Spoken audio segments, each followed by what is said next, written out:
Okay, magandang araw po. Last week, pinag-usapan natin yung wellness. So, ang sabi ng World Health Organization ay yung kawalan ng sakit ay hindi ibig sabihin na sa kabuuan ay healthy na tayo. So, ang sabi nila, hindi porke wala tayong sakit, healthy na tayo. Kaya nga meron tayong dimensions of wellness, di ba? Dun po natin titignan. So, ito yung magiging pamantayan natin if we are really healthy. So, marami po yun, 8 o 9 na dimensions ng wellness.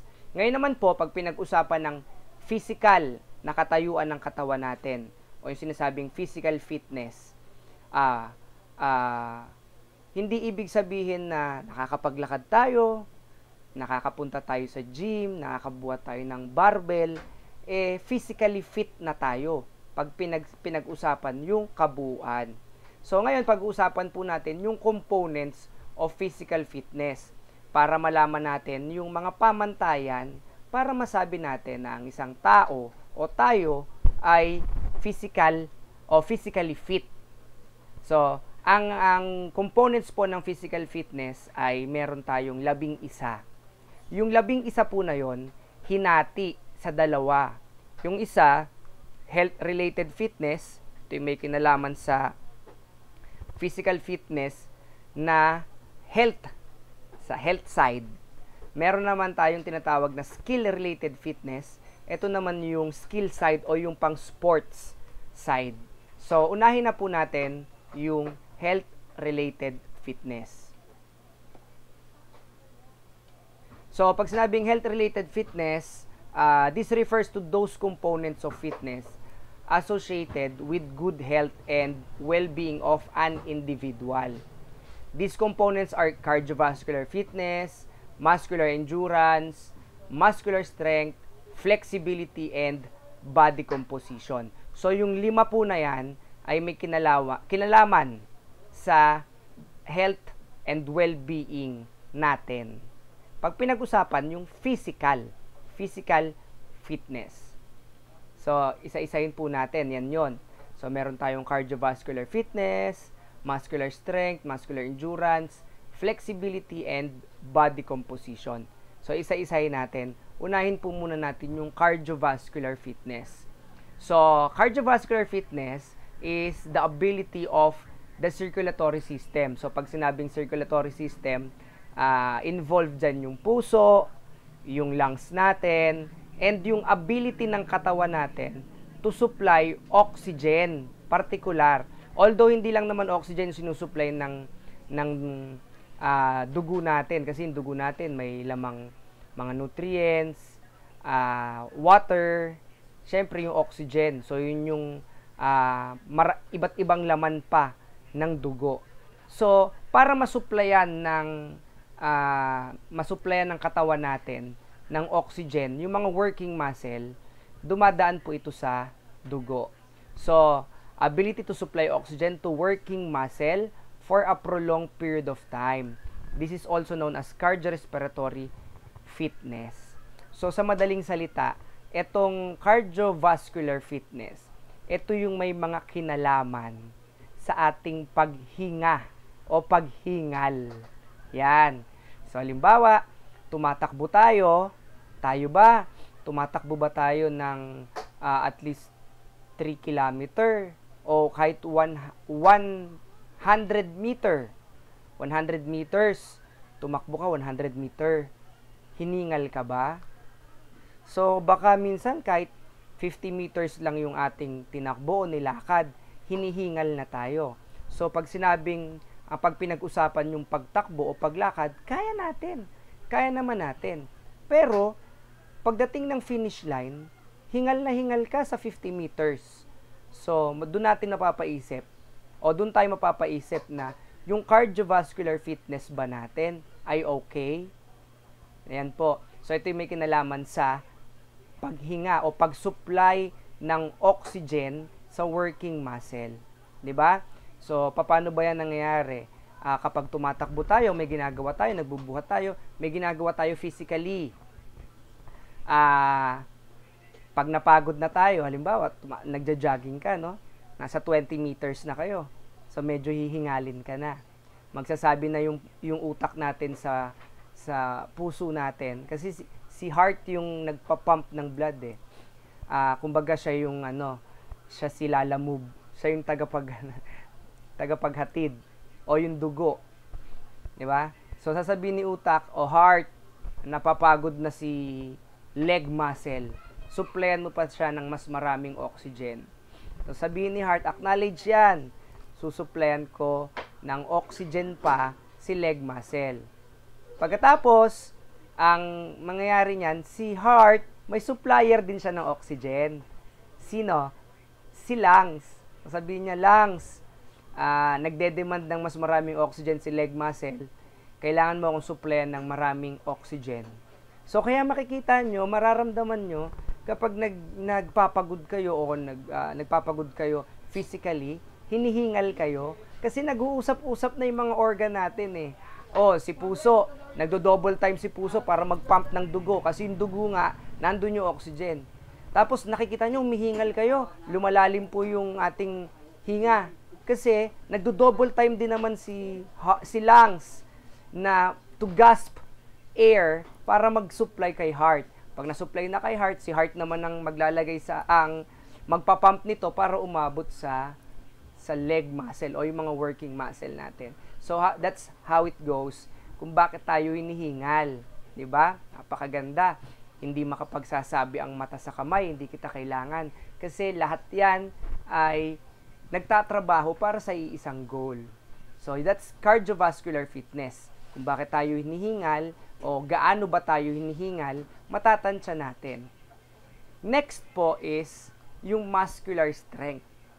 Muscular strength refers to the maximum amount of force a muscle can exert against an opposing force.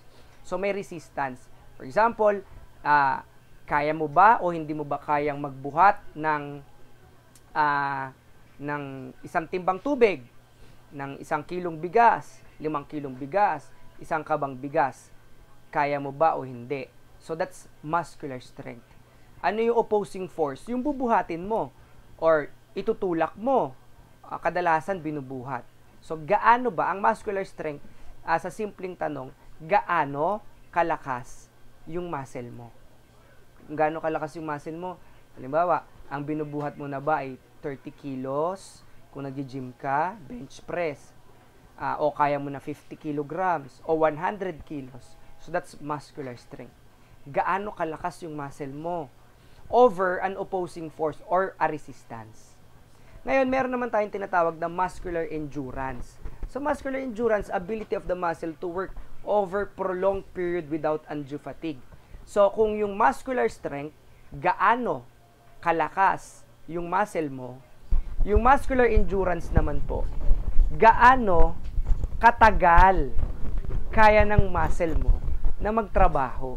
So, that's muscular endurance. So, kung makikita nyo sa picture, di ba? So, kadalasan ng muscular endurance workout, ito yung mga ang tawag dito, isometric exercises, yung mga hindi gumagalaw. Kasi, naka-contract yung muscle natin for long. So, katulad yung low plank. Yan po, yung naka-low plank siya, tapos naka-push up position. So, gaano kalakas yung, gaano katagal yung muscle natin na kaya nito na magtrabaho. 'Di ba? Ano ba yung pwede kong example? Ayan, katulad yung pagsabit sa jeep. 'Di ba po? So, pag sumasabit ka sa jeep, the moment na mabuhat mo yung sarili mo, that's muscular strength. Kaya mo yung sarili mong buhatin kasi nakasabit ka eh. So, muscular endurance, ganong katagal kaya ng muscle mo na sumabit. Ayan. Ayan po yung pagkakaiba ng muscular strength sa muscular endurance. So, meron na tayong tatlong na pag-uusapan na components o ito yung pamantayan natin para masabi nating physical fit ba tayo. Hinihingal ba tayo o hindi tayo hinihingal sa mga simpleng activity. So, that's cardiovascular fitness. Kaya ba nating magbuhat o kaya ba ng muscle natin na magtrabaho over a resistance. So, muscular strength. Kung nakakapagtrabaho tayo over resistance, gaano katagal? Muscular endurance. So, yun yung mga kailangan nating alamin para masabi nating physically fit tayo. Ano pa? So, meron tayong flexibility. It is the ability to use one's joints fully in a normal range of motion. Hindi nyo naman kailangan yung gayahin nyo nasa picture na maabot niya yung mag-overextension. Hindi naman po. Ang sabi dito, yung joints natin, nagagamit natin fully in a normal range of motion. So, yung simpleng pag-abot ng tuhod, pag-abot ng paa, di ba? Paglingon. So, that's flexibility na agad yan. Pag nagagamit natin yung joints natin, na may mga tendons yan, di ba po? Minsan kasi, di ba, yung simpleng pagyuko, nahihirapan na tayo. Pero pag nagbubuhat tayo, di ba, yung mga minsan nasa gym, di ba? Kaya pag kami nakita kayo malaki ang katawan, nakakabuhat ng 250 pounds, 300 pounder na barbell, di ba? Kamusta naman yung flexibility?